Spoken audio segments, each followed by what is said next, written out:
تو لوگوں کو جماعت سے قریب کرنے کے تو بہت ذرائع ہیں نا.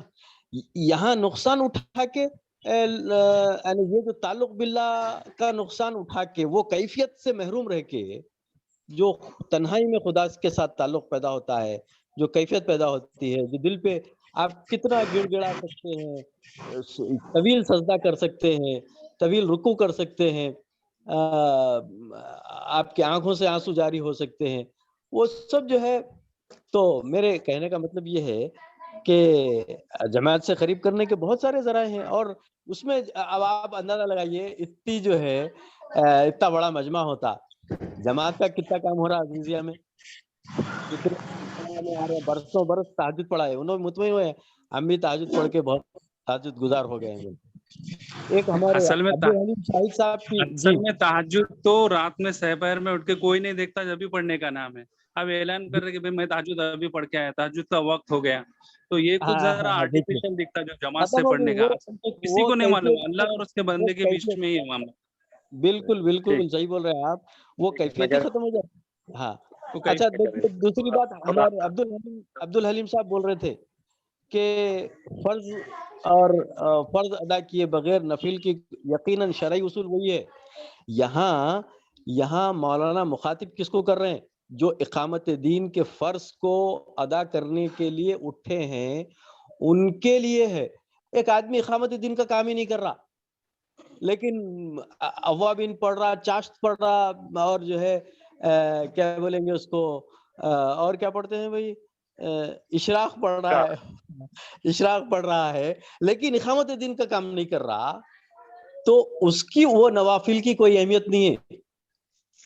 نوافل تو اس کے لیے ہے جو اس اقامت دین کے اس کام کی مشکلات کو, اس کے مصائب کو جھیلنے کے لیے جو تعلق باللہ کی ضرورت ہے, جس قوت کی ضرورت ہے, اس کے حصول کے لیے نوافل ہیں. بالکل صحیح ہے. ہاں جزاک اللہ. یہ اس جی, میں تھوڑا سا لفظ تو ذرا لمبی ہوگی میری گفتگو, ساری. ایک لفظ کے تھوڑے احتیاط کے ساتھ, ایک لفظ کے احتیاط کے ساتھ کہ دیکھیے رمضان کے مہینے میں چونکہ قرآن کے نزول کا مہینہ ہے, لوگ اس کی اہمیت سے بہت زیادہ بچین رہتے ہیں, اس وجہ سے وہ ایسا کرتے ہیں. اور یہ بھی گمان کی وجہ سے کرتے ہیں کہ ان کو اتنا قرآن کا حصہ یاد نہیں ہوتا جیسے حافظ کے پڑھانے کی وجہ سے, تو وہ 8 رکعت 20 رکعت کا تہجد میں اہتمام کرتے ہیں. ورنہ کم سے کم اس کے لیے ہم میرے جیسا لفظ استعمال نہ کریں. اس میں ہوتا ہے کہ ٹھیک ہے لوگوں میں ابھی بھی منیب بھائی, میرے کو تو جو ہے نا اس کو ختم کر دینا چاہیے. وہ اس پہ انفرادی کو ترجیح دینی چاہیے.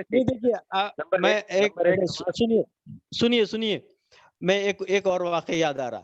مولانا ہمارے حسن البنا کی روداد ایک کتاب میں ہے, اس کا نام دیکھیے, کتاب کا نام کیا ہے, وہ تو بھول رہا ہوں میں.